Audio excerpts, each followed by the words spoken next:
Hello friends, welcome to Preethi's Delicacy. இன்னைக்கு நம்ம Preethi's Delicacyல என்ன பார்க்க போறோம்னு பாத்தீங்கன்னா பாசி பருப்பு பாயாசம்.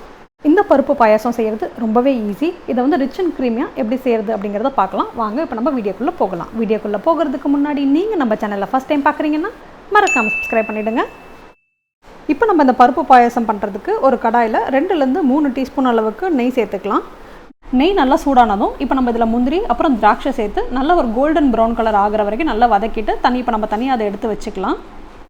இந்த பருப்பு பாயாசத்துக்கு முக்கியமான இன்க்ரீடியன்ட் பார்த்திங்கன்னா தேங்காய். இதை வந்து சின்ன சின்ன பீசஸாக நல்லா ஃபைன் பீசஸாக கட் பண்ணி இப்போ நம்ம வந்து நெய்யில் வந்து வறுத்து எடுத்துக்கலாம். நிறைய பேர் தேங்காவை வந்து கடைசியாக அப்படியே மேலே தூவுவாங்க. நீங்கள் அந்த மாதிரி செய்யாமல் இந்த மாதிரி நெய்யில் ஃப்ரை பண்ணி நீங்கள் ஆட் பண்ணி பாருங்கள். இந்த பாயாசத்துக்கு ரொம்பவே டேஸ்ட் ரொம்ப சூப்பராக இருக்கும். இப்போ நம்ம 1 கப் அளவுக்கு பாசிப்பருப்பு எடுத்துக்கலாம். இப்போ ஒரு கடாயில் 1 கப் அளவுக்கு பாசிப்பருப்பை நம்ம இதுக்குள்ளார சேர்த்துக்கலாம். சேர்த்துட்டு அடுப்பை மீடியம் ஃப்ளேமில் வச்சுக்கோங்க. ஒரு 2 ல இருந்து 3 நிமிஷம் தான் ஆகும். இது வந்து ப்ரௌன் கலர்லாம் ஆக வேண்டாம். ஒரு நல்ல ஒரு ஸ்மெல் வர ஆரம்பிக்கும். உங்களுக்கு அந்த ஒரு அரோமா வர ஆரம்பிக்கும் போது நீங்கள் வந்து கேஸ் ஆஃப் பண்ணிடலாம். கேஸ் ஆஃப் பண்ணிவிட்டு இதை ஒரு தடவை தண்ணியில் நல்லா வாஷ் பண்ணிவிட்டு இப்போ நம்ம குக்கரில் ஆட் பண்ணிக்கலாம். இப்போ இது கூடவே நம்ம ஜவ்வரிசி சேர்க்க போகிறோம். ஜவ்வரிசியோட அளவு பார்த்திங்கன்னா 2 டீஸ்பூன் அளவுக்கு நீங்கள் சேர்த்தா போகிறோம். இதை நீங்கள் நல்லா வாஷ் பண்ணிவிட்டு ஒரு அரை மணி நேரத்துக்கு நல்லா ஊற வச்சு எடுத்துக்கோங்க. பாருங்கள் ஜவ்வரிசி வந்து நல்லா பெருசாக ஊறிட்டுருக்கு. இந்த டைமில் நம்ம வந்து இதை குக்கரில் ஆட் பண்ணிக்கலாம். தண்ணியோட அளவு பார்த்திங்கன்னா 3/4 கப்லேருந்து 1 கப் அளவுக்கு தண்ணி சேர்த்துக்கோங்க. இதெல்லாம் மேலே முழுகிற அளவுக்கு தண்ணி சேர்த்தா போதும். தண்ணி சேர்த்ததுக்கப்புறமா இப்போ நம்ம குக்கரை க்ளோஸ் பண்ணிவிட்டு அடுப்பை மீடியம் ஃப்ளேமில் வச்சுக்கோங்க. ஒரு 3 ல இருந்து 4 விசில் நம்ம வச்சு எடுத்துக்கலாம். இப்போ இந்த பாசிப்பருப்பு வெந்துட்டு இருக்க டைமில் நம்ம வெள்ளை பாகு ரெடி பண்ணிடலாம். வெள்ளத்தோட அளவு பார்த்திங்கன்னா 1 கப் பாசிப்பருப்புக்கு 1 கப் அளவுக்கு வெல்லம் எடுத்துக்கோங்க. 1:1 ரேஷியோ ரொம்ப கரெக்டாக இருக்கும்.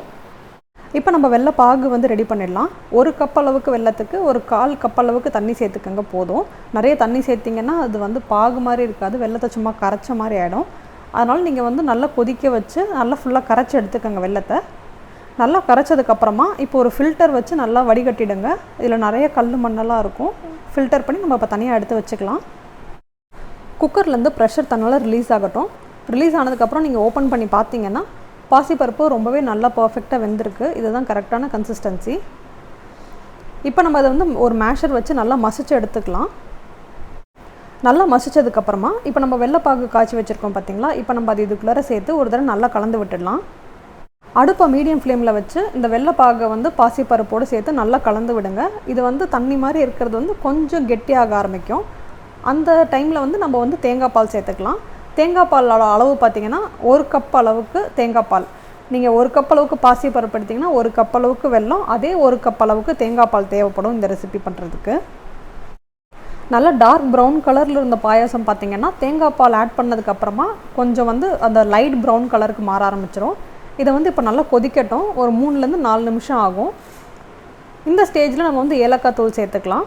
ஒரு அரை டீஸ்பூன் அளவுக்கு ஏலக்காய் தூள் சேர்த்துக்கோங்க. இது கூடவே நம்ம இப்போ வறுத்து வச்சுருக்கிற முந்திரி திராட்சை தேங்காயை சேர்த்து ஒரு 2 ல இருந்து 3 நிமிஷத்துக்கு நல்லா கொதிக்க விடுங்க. நிறைய பேர் தேங்காய் பாலுக்கு பதிலாக வெறும் பால் ஆட் பண்ணுவாங்க. நீங்கள் அந்த மாதிரி சேர்க்குறத விட நீங்கள் தேங்காய் பால் அரைச்சி அந்த ஃப்ரெஷ்ஷான கோகோனட் மில்க் சேர்க்கும் போது இந்த பாயாசத்துக்கே நல்ல ஒரு ரிச் அண்ட் க்ரீமியான ஒரு டேஸ்ட் அண்ட் டெக்ஸ்சர் கிடைக்கும் உங்களுக்கு. தேங்காய் பால் சேர்த்துட்டு ஒரு 3 ல இருந்து 4 நிமிஷத்துக்கு அப்புறம் பார்த்தீங்கன்னா நம்மளோட பாயாசம் வந்து கொஞ்சம் கொஞ்சமாக வந்து கெட்டியாக ஆரம்பிக்கும். லைட்டாக அந்த திக்கான அந்த கன்சிஸ்டன்சி வந்தவுடனே நம்ம கேஸ் ஆஃப் பண்ணிடலாம். ஏன்னா பாயாசம் வந்து கொஞ்சம் டைம் ஆக ஆக ரொம்பவே கெட்டியாகிடும். அதனால் கொஞ்சம் முன்னாடியே ஆஃப் பண்ணிவிடுங்க. அவ்வளோதான் ஃப்ரெண்ட்ஸ். இது வரைக்கும் நீங்கள் இந்த பாசிப்பருப்பு பாயாசம் ட்ரை பண்ணதில்லைன்னா கண்டிப்பாக ட்ரை பண்ணி பாருங்கள். ட்ரை பண்ணி பார்த்துட்டு எப்படி இருந்துச்சுன்னு மறக்காமல் எனக்கு கமெண்ட் பாக்ஸில் சொல்லுங்கள். தேங்க்யூ ஃபார் வாட்சிங் த வீடியோ. என்னோட ரெசிபிஸ் உங்களுக்கு பிடிச்சிருந்ததுன்னா மறக்காமல் சப்ஸ்கிரைப் பண்ணிவிடுங்க.